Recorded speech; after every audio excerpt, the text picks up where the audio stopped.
Apple perd le designer, le cerveau derrière l'iPhone Air. Cloudflare fait tomber 1/5 du web et Google frappe fort. Avec Gemini 3 et Anti-Gravity, 3 secousses qui prouvent que la tech peut dévier en une seconde. Et le c'est Quentin, et bienvenue sur la bulle de la semaine, votre condensé des actualités tech et design. Comment ça va, mes petits Zozio? On est là. Mathieu, il est éteint. Non, on est là. Il est comme ma voix. En fait, c'est juste que déjà, je voulais pas faire le fameux On est là. bah écoute. Non, le bah écoute. Bah écoute, c'est vrai, il a J'ai pensé. entendu, tu vois. Et en fait, je savais pas comment faire une intro qui ressemble à quelque chose. J'ai rien dit, moi j'ai voulu juste la laisser dire et juste sais qu'il y a un blanc un peu. Le blanc qui fait que les gens ils touchent le téléphone, ils disent bah, ça a bugué ou quoi? Exactement. Qu'est-ce qui se passe sur Exactement. ce podcast? Non, ça va super bien. Merci Il a beaucoup. grêlé tout à l'heure. Il a grêlé Ça va ici ou pas? Super bien. Non, j'ai vu apparemment, chez ma dans sœur à Paris, Tours, il y a eu de la neige. Dans Ouais. Paris, il y a eu de la neige. Ah ouais? J'ai un pote à moi qui m'a envoyé une vidéo, il m'a dit regarde, il neige. J'ai cru qu'il neigeait moi parce que c'était des petits grêlons et genre tu sais vu que ça passait un peu machin, Alors que Eh j'ai ben, l'impression écoutez, que bon dans courage sur la banlieue, route. Ouais. Si vous êtes sur la route et que c'est glissant, Eh, faites attention et mettez les pneus verts. Ça commence à être frais de ouf Par là. contre, c'est chaud. On est passé en une semaine, on a Ah perdu ouais, ouais. plus de 10 Il caille, degrés. il C'est caille. un Ouais. délire. J'ai l'impression que je rentrais dans un picard quand j'allais dehors. tu vois. J'ai des engelures sur les mains, c'est terrible. Allez. T'allumes la caisse, elle te dit attention risque de verglas. Oui. J'ai vu ça. En tout cas, on a pas mal de choses à dire. On a beaucoup d'échanges à parler. Beaucoup d'échanges à parler. Elle était non, elle est bien. Aïe, aïe, Elle est aïe, pas- aïe, Non, ça aïe, reste, aïe, ça aïe, reste. c'est terrible. Ça reste, reste on- l'échange à parler. Heureusement. On a Ah, beaucoup l'échange de qui discussions fait à le discuter. montage. Est-ce que tu as un échange à parler avec moi? Moi j'ai un parlage à parler. Ah, ok. Ok, bah comment vont-je? Eh ben, écoutez, nous vont bien. Malentendu? Il m'appartient pas celui-là. Ok. Écoutez, je vous propose de démarrer juste maintenant et on va faire comme à énergie après ça.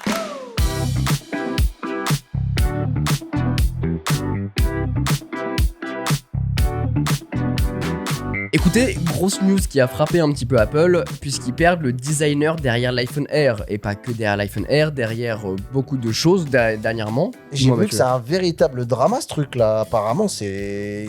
J'ai vu les journaux tech un peu se dire ouais, coup de poignard à Tim Ouais, Cook. alors, J'ai rien vu du tout. Ah, frérot, je te jure, j'ai vu ça. J'imagine Tim Cook en train de pleurer dans les shots en PLS. Oh, mon designer. Let him cook. disons que Ah, dans explique-nous. le domaine du design chez Apple, c'est un peu l'hécatombe parce qu'il y en a beaucoup qui commencent à partir. Il y a Evan Sanki, Tang Tang, et maintenant c'est Abidur Chaudhuri, l'homme derrière du coup la conception de l'iPhone Air, qui a décidé de quitter Apple.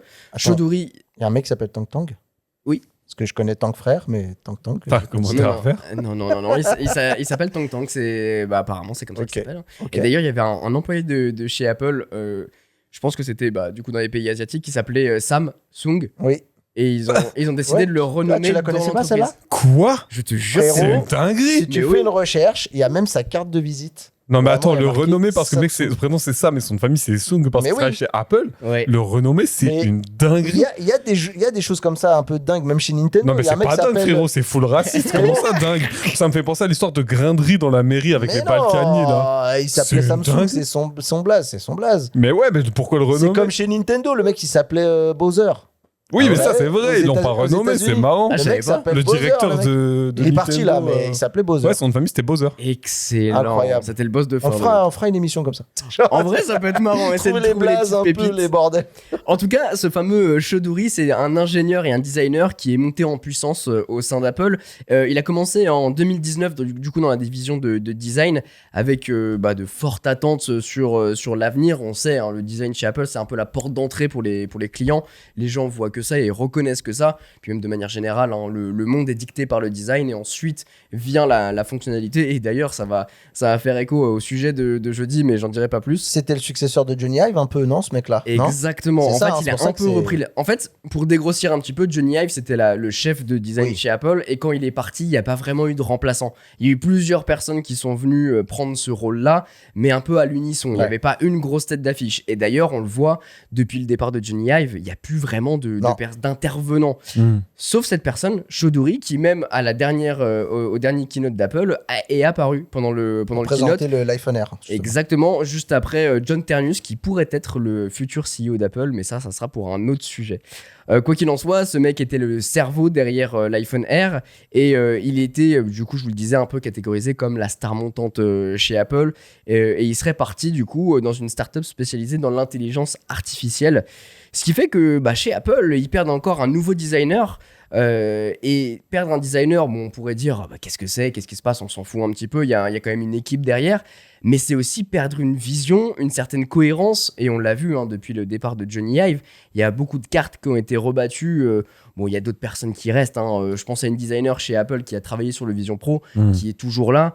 Donc, il y a quand même des gens. Et pourtant, Ah, le bâtard, vu comment ils sont jugés, il a sauté sur l'occasion. vu comment c'est jugé ce truc-là, elle a de la chance d'être encore là. Sur le design, tu veux dire? Bah, sur l'Apple Vision Pro tout court. Je pense qu'il rêve que d'une chose, c'est de passer sur les lunettes et de dégager tous ces gens-là. Ma vraie question, c'est est-ce qu'il va y avoir une perte de créativité chez Apple? Est-ce que ça va relancer une nouvelle dynamique ou alors ça va rien changer? Je sais pas. Mais... Est-ce que ce serait pas plutôt l'inverse? Est-ce que c'est parce que justement c'est un espace où il y avait tellement de code déjà décrits qu'il fallait pas trop sortir des lignes que le mec il voulait repartir d'une page blanche et de partir dans un endroit où il y avait peut-être davantage de choses à créer? Parce qu'en vrai, il y a une différence entre garder son identité en termes de design, comme tu le disais, c'est-à-dire que l'iPhone, on va dire qu'il a subi des évolutions, mais globalement, du premier jusqu'au dernier, tu arrives à encenser la continuité des différentes évolutions technologiques accompagnées par le visuel, ce que l'objet représente.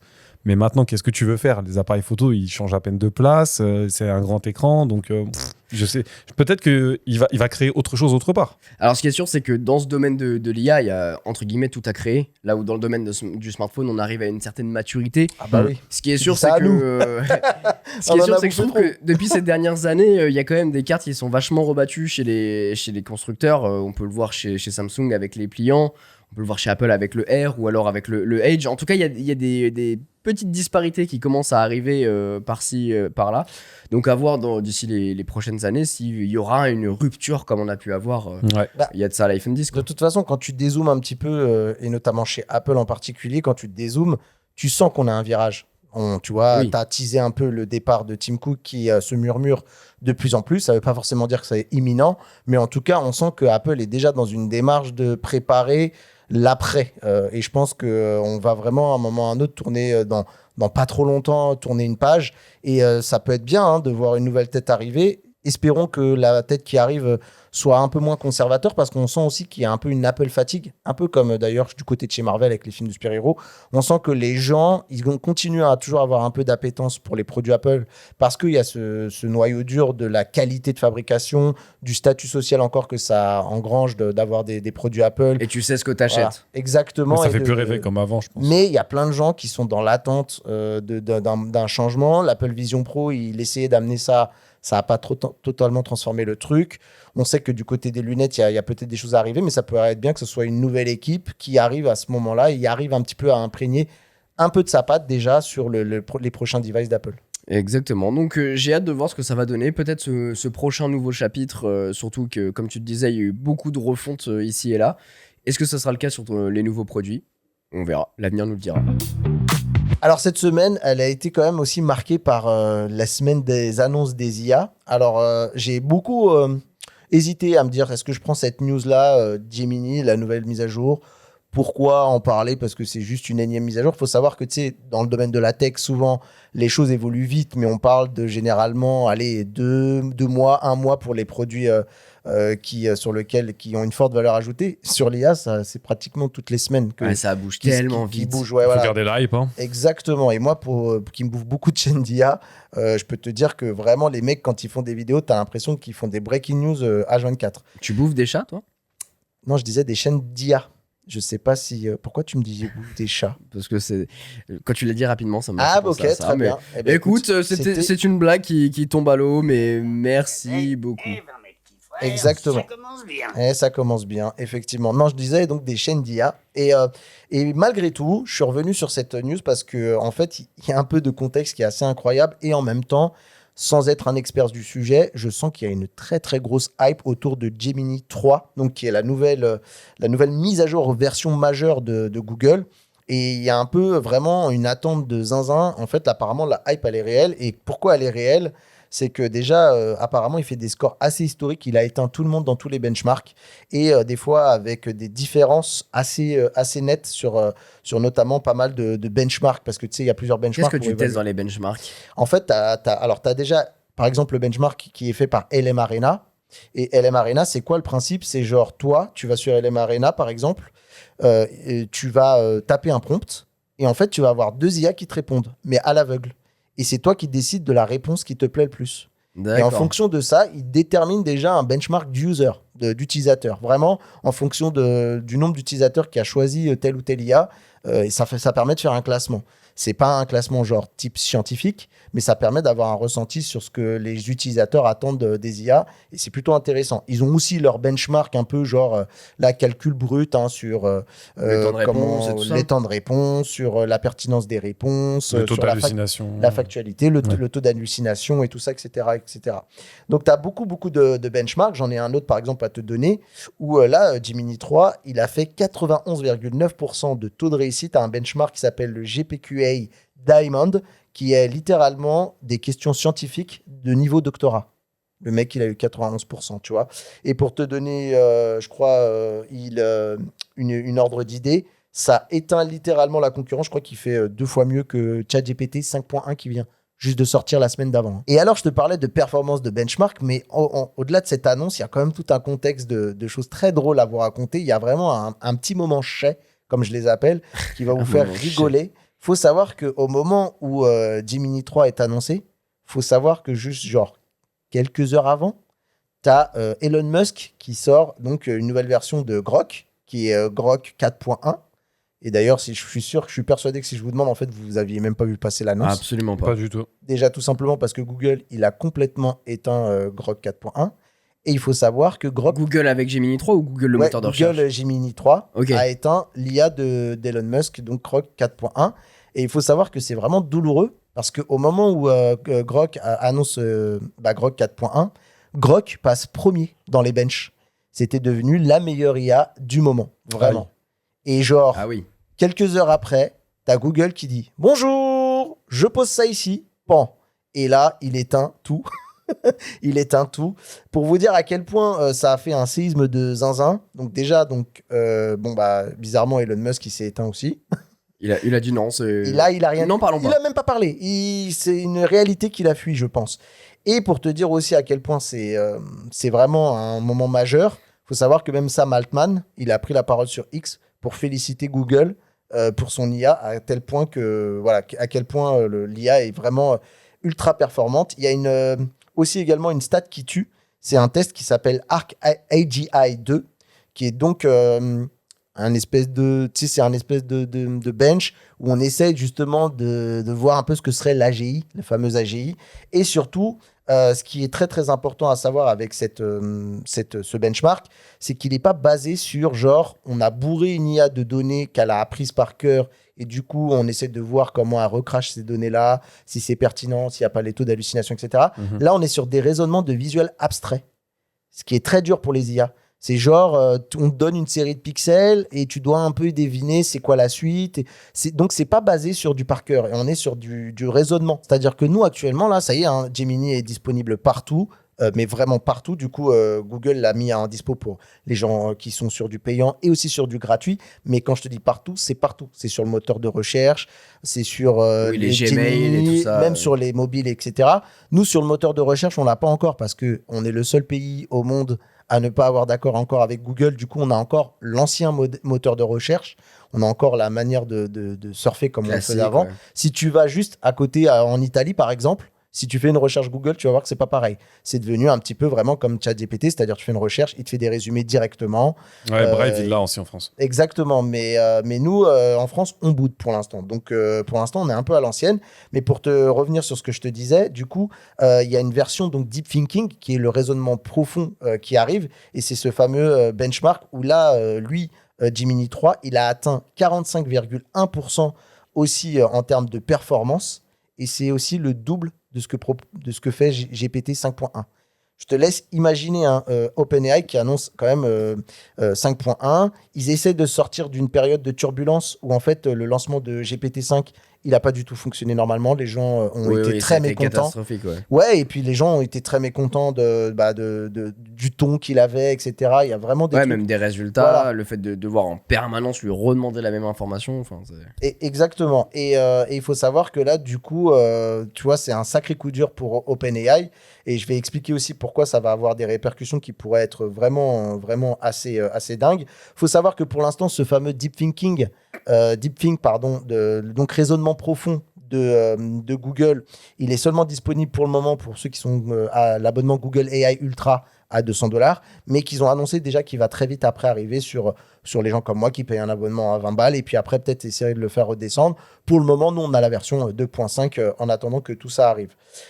Faut savoir donc que tout ça vraiment vient mettre un vrai coup d'arrêt et vraiment, moi qui suis beaucoup de chaînes d'IA, il y a une hype qui est réelle. On sent qu'on est presque à un changement de paradigme. Il faut savoir que l'IA de Google, elle est multimodale par défaut. Ça veut dire qu'elle est capable de traiter du texte, de l'image, du son, de la vidéo, tout. Elle est capable, ce que ne font pas toutes les IA.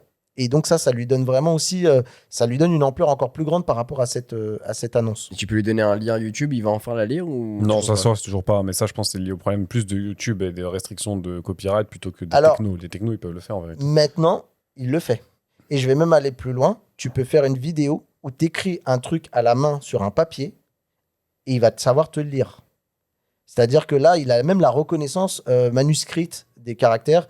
Je ne sais plus comment on appelle ça. Tu sais, c'est la technologie ORC, je crois. OCR, Optical Character Recognition. C'est ça. Et du coup, apparemment, il allonge tous ceux qui utilisent cette technologie-là, OCR, parce que vraiment, il est assez incroyable. Et ils sont arrivés avec une autre annonce qui passe un peu en catimini, mais apparemment qui a son lot d'importance qui est assez dingue et qui peut mettre en PLS pas mal de monde, notamment les développeurs. C'est Google Anti-Gravity. C'est quoi ? C'est ni plus ni moins que ce qu'on appelle un IDE. Un IDE, c'est quoi ? C'est un environnement de développement pour les devs, quoi. Et en gros, là, ils arrivent avec ce truc-là. Et il faut savoir qu'en fait, maintenant, donc avant, quand tu lançais ton Visual Studio pour faire tes apps et tout ça, tu ouvres et tu codes. Là, tu ouvres, tu ne codes plus. Et en fait, il faut comprendre que là, en fait, tu deviens plus développeur. Tu deviens manager d'agents IA qui vont développer à ta place. Ça veut dire qu'en fait... Ça fait penser à la news qu'on avait traitée de la compagnie avec 100 développeurs indiens. Exactement. Non, ça c'est pas Replit. Replit, c'est l'IA qui avait supprimé les bases de données, qui avait menti. Non. Mais l'autre qui faisait passer son IA révolutionnaire, alors que c'était juste des développeurs indiens. C'est ça, 100 mecs dans un garage. Légendaire. C'est Google qui le dit. On ne sait jamais s'il y a un scandale qui arrive. Mais quoi qu'il en soit, pour l'instant, ce qui est annoncé, c'est que finalement, tu as des agents IA, donc qui vont travailler, qui ont accès au terminal, au navigateur via une extension Chrome et à l'éditeur de code. Et du coup, ils peuvent écrire, tester, débugger et valider par eux-mêmes. Parce que c'est un peu ce que j'ai oublié de dire sur toute cette IA là dont j'ai parlé. Ce qui est ouf, c'est que en fait, cette IA, elle va beaucoup plus loin que les autres dans le sens où quand tu vas lui envoyer un truc à faire, elle va envoyer plusieurs agents qui vont faire la même tâche que tu leur demandes, sauf qu'ils vont tous faire des hypothèses, vérifier entre eux, se corriger entre eux, ce qui est vraiment pas du tout actuellement comme ça que fonctionnent les IA. Pour l'instant, tu as un modèle qui mouline, qui fait ses trucs et qui te renvoie un résultat. Là, il faut vraiment te mettre dans l'idée que c'est limite... comme si tu avais une armée d'agents IA qui va travailler pour toi et qui va vraiment, pour le coup, valider chaque process. Okay. Limite, tu vois, quand j'ai commencé à l'utiliser pour bosser avec, j'ai presque l'impression de ressentir un effet un peu annonce où j'ai l'impression de dire « Ah ouais, j'ai l'impression que là, l'IA, elle est un peu plus carrée, très factuelle. » En gros, je vais vous donner un exemple. J'ai une vidéo qui marche pas très bien. Et en gros, j'ai programmé un agent qui est un peu mon expert YouTube et je lui envoie une vidéo et je lui dis voilà, tu as le titre, la description, je lui mets même des fois la transcription de ma vidéo, je lui upload ma miniature et je lui dis voilà, j'ai cette vidéo-là qui fait tant de vues en tant de mois par exemple, je comprends pas ce qui marche pas trop, est-ce que tu peux m'aider ? Et lui, il va analyser, il va te dire, bah voilà, c'est ton titre qui est pas bon, ta description pour le SEO, c'est pas terrible, etc. machin. Et il analyse, là, je lui ai vu me faire des corrections sur mes miniatures, en me disant, là, on ne voit pas toi, il n'y a pas assez d'humain, le côté un petit peu émotionnel de la miniature et tout ça, il faut retravailler. Et vraiment, par rapport à ce que j'ai eu avant, encore une fois, je sais pas si c'est un effet, c'est moi qui veut me convaincre que c'est Gemini 3 et du coup je dis ah ouais c'est magique maintenant c'est bien, mais j'ai eu vraiment cette sensation d'avoir quelqu'un qui m'a jugé vraiment de manière très pertinente en me disant change ça, change ça, change ça. Donc là, OpenAI est un peu en sueur et on est peut-être à un tournant où il y en a qui pensent même que genre ça peut éteindre OpenAI carrément. C'est peut-être abusé, mais on en est là. Mardi, j'étais en train de bosser et j'ai un collègue qui se tourne vers moi qui dit putain, fais chier, j'arrive pas à accéder à ChatGPT et tout. Il a dit j'arrive pas à chiller sur internet tranquille pendant que le patron me regarde. Non, il avait un truc à faire sur ChatGPT, je sais plus c'était quoi, il lui a demandé de formuler un mail ou un truc comme ça, je sais plus exactement. Et il me dit putain, j'ai une erreur sur Cloudflare et tout. Je dis bah cherche pas, tu t'es fait bloquer, c'est tout. Ça y est, la boîte elle a décidé que tu pouvais plus te servir de ChatGPT, c'est fait nous. Tu me dis non, c'est bizarre, j'ai une erreur 500. Et bah vous savez pas quoi, Cloudflare, la plateforme de protection pour les attaques DDoS, la plateforme qui a ce qu'on appelle du CDN, du Content Delivery Network, donc qui met en cache pas mal de pages internet pour les rendre accessibles facilement à travers le monde, elle était en panne de plus ou moins midi jusqu'à plus ou moins 18h. Moi, je l'ai vu aussi direct. J'étais sur X, je vois que X ne fonctionne plus. Alors, au début, j'ai accusé Elon Musk, je dis, ouais, ça y est, il a encore viré des gens. Alors, tu fais bien de le dire, X, mais aussi ChatGPT, comme je viens de le dire, Facebook, Canva, Spotify. En France, tu avais Decathlon, Marmiton ou Doctissimo. Dans les jeux vidéo, tu avais League of Legends. Oh non, pas Marmiton. ChatGPT, rien à voir. Cloudflare, c'est le fournisseur d'accès. Enfin, c'est pas vraiment un fournisseur d'accès, mais celui qui propose le contenu, c'est un intermédiaire, ça, qui fournit pas mal de protection, etc. C'est 20% du web mondial. C'est bon. Il y avait l'incident la dernière fois sur Amazon, ça a coupé les pattes à pas mal de services. Là, 1/5 du web, il est distribué, il est fourni en ligne avec les mesures de protection par Cloudflare. Donc c'est assez fou. Je crois qu'il y a même des transports, tu sais, alors je veux pas dire avion et tout, ce que je sais plus trop, mais j'ai entendu parler que ça a paralysé certains usagers de transport. J'ai une anecdote encore plus drôle. Quand il y a un truc comme ça, il y a c'est-à-dire une panne, les gens ils ont un premier réflexe, c'est d'aller sur Down Detector pour reporter le fait que c'est en panne. Down Detector était en panne. Parce qu'il était derrière Cloudflare. Je lève la main. C'est ce que j'ai fait direct. J'ai fait Down Detector. Il est fourni par Cloudflare, donc il était aussi en panne. Allez. Donc c'était super drôle. Il y a un Down Detector pour Down Detector. Ah non, ça il y a pas. Par contre, on met là où on peut, tu vois, sur les réseaux sociaux. La panne, elle a commencé vers 12h20. Ils ont identifié le problème vers 14h20 et la situation était revenue à la normale à 100% à peu près 18h14. Qu'est-ce qui s'est passé à votre avis, messieurs? Je vous pose la question. Une attaque des hackers russes. Non, je pense qu'il y a quelqu'un qui passait dans les serveurs qui a renversé son eau comme ça. Ou qui a tiré sur une prise. Ah merde, la multiprise, c'est la fameuse. Alors c'est un peu drôle, c'est une erreur humaine. C'est tout. Voilà. C'est une erreur humaine. Je vous explique le truc. À 16h20, ils commencent à avoir des pics de trafic, mais ils comprennent pas trop. Tu as des serveurs en cascade qui se mettent à répondre bizarrement, qui tombent, qui mettent des heures et tout. Mais c'est quoi ce bordel? En fait, ce réseau de CDN, comment est-ce qu'il est alimenté? Il est alimenté à travers des jeux de règles. Donc, tu as juste un fichier qui est poussé sur ces serveurs, on appelle ça des proxys, depuis le data center central de chez Cloudflare. Il y a un mec enfin, il n'y a pas un mec, parce que c'est pas un mec, mais il y a un projet qui avait été mis en place pour durcir la sécurité de certaines créations, du processus de création de ces fichiers de règles. Comment ça fonctionnait anciennement? Vous aviez un seul compte, donc un compte, on appelle ça un compte de service, qui interrogeait une base. Cette base, elle s'appelait défaut, et cette base défaut, elle pointait vers plusieurs autres bases, des bases R0, pour récupérer certaines règles, les consolider dans sa base et créer ce fichier de règles. Ils ont créé un nouveau moyen de plus sécurisé de créer ce fichier-là. À la fois, ils utilisent des comptes dédiés par application et non un seul compte comme ce qu'ils faisaient à l'ancienne.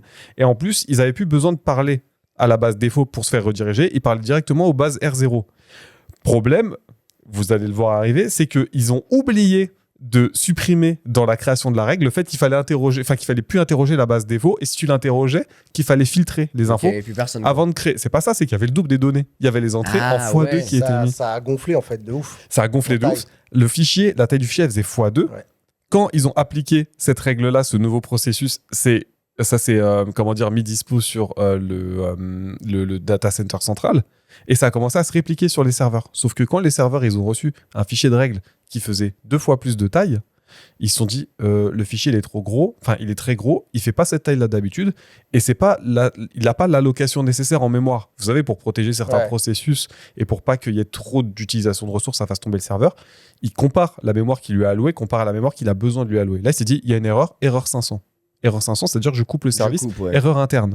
Donc ça a commencé à se reproduire en cascade, et du coup tous les serveurs proxy se sont mis à tomber un par un. À cause de cette erreur-là, le fichier trop gros, il a fait tomber la moitié des proxys. Le temps qu'ils identifient le problème, parce qu'il y avait des comportements un petit peu erratiques, je vais passer des détails techniques, quand ils ont mis le fixe, il a fallu attendre que ce fixe se reproduise à tous les serveurs proxy, ce qui fait que tu t'es retrouvé avec une indisponibilité, enfin un service dégradé, même après avoir appliqué le patch à 14h et qu'il aura fallu attendre jusqu'à 18h le soir pour que 100% des services soient revenus. C'était long. C'était bad long, mais surtout c'est une dinguerie. À la fois le fait qu'une erreur comme ça puisse arriver, ça arrive, hein, ça a remis encore sur la table le sujet de la dépendance à certaines infrastructures très centrales dans des fournitures de services aussi importants, tu vois. Ouais, donc il y a plein de services dont les gens sont dépendants peut-être.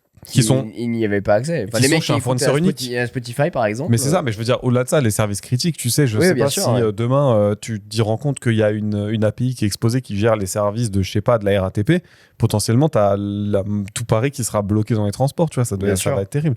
Il n'y a pas de relais, quoi. C'est même pas qu'il n'y a pas de relais, c'est vraiment, en fait, le problème, c'est que tu peux pas rivaliser avec des infrastructures comme Cloudflare, comme Amazon. Les mecs, ils ont des moyens colossaux en place, ils ont des infrastructures de fou. Donc, dès que tu as un truc que tu veux rendre disponible à l'échelle, bah forcément que tu vas les voir eux. Ils ont pas, alors je crois qu'ils n'ont pas le record de l'attaque DDoS la plus énervée qui a été bloquée au monde. Je crois que c'est Microsoft, mais je sais plus, c'était genre des quarantaines de terabits de trafic par seconde. C'est fou. Enfin, c'est cataclysmique. Et quand tu as envie de faire tourner un service de manière fiable et pas trop cher, forcément que tu vas chez Cloudflare. Mais derrière, tu as ce sujet-là de dire merde, si ça tombe, t'as 20%, je sais pas si vous arrivez à quantifier 20% d'Internet qui tombe. Ah oui, non, mais c'est un cinquième de tout Internet. T'as vraiment des trucs de fou qui pourraient être rendus indisponibles parce que littéralement un mec a fait une bêtise. Ah oui, là on parlait de Spotify, mais effectivement, si tu dézoomes et tu dis c'est les métros parisiens qui sont touchés parce que le service informatique est down.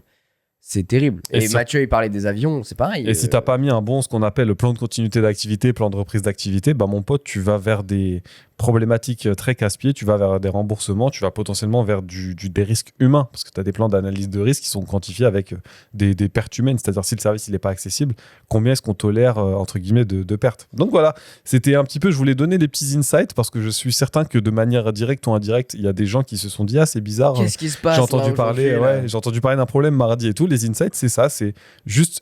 Pour une fois, je peux dire c'est la sécurité qui a un petit peu cassé les pieds. Les mecs, ils ont voulu durcir, c'est-à-dire rendre plus sécurisé un processus. Ils se sont loupés. Ça va, c'est pas la mort, effectivement. Ça mettait un peu de temps à charger ou ça répondait pas. Il y a eu un peu moins de posts un peu à la con sur LinkedIn, j'ai trouvé. Vu que les gens n'avaient pas de chat GPT pour faire générer leur post à la place. Un peu agréable. On a une après-midi de détente. Tranquille. Mais maintenant, si vous n'arriviez pas à faire votre enquête sur LoL mardi, vous savez pourquoi. Et tiens, tu veux, je rajoute un instant chez encore à cette petite news. La news dans la news, c'est que ce truc-là, il a tellement fait un bazar de fou que ça y est, déjà, on relance déjà un peu les débats du style on est trop dépendant de Cloudflare, des Américains, tout ça, machin. Il y a ce truc-là. Mais pire, au moment où il y a la panne, juste avant, ils avaient annoncé une annonce majeure pour eux, c'est qu'ils ont acheté une société, en tout cas une plateforme qui s'appelle Replicate, où tu peux utiliser toutes les IA vraiment pour les tester. C'est un achat stratégique, ça veut dire que Cloudflare met un petit peu aussi un pied dans l'IA et diversifie ses activités. Et donc, je te laisse imaginer le truc. L'annonce, elle a été éteinte. C'est simple, à un moment, j'avais un doute sur le nom. Ils ont éteint leur annonce. J'ai voulu rechercher le nom rapidement, genre t'as 4 pages ou 5 pages de Cloudflare en panne, et il faut dire, du coup, tu sais, quand tu fais ce genre d'annonce d'achat, tu t'attends à quoi? À ce que ton action, elle monte. Bah là, je peux te dire que l'effet, il a été mort direct. L'action, elle s'est effondrée, et du coup, j'ai envie de dire, c'est totalement raté, quoi. Je vous propose qu'on termine ce petit épisode avec une bulle vocale, celle de la semaine. C'est Jocelyn qui nous envoie cette petite note. Salut l'équipe. Je me posais une question là avec les annonces hier de Valve par rapport au nouveau Steam Controller, le Steam Frame et surtout la Steam Machine. Du coup, donc là, on arrive sur un écosystème vraiment complet. Donc déjà, je voulais savoir ce que vous pensez de ces annonces-là, même si je pense que vous allez en parler dans un podcast.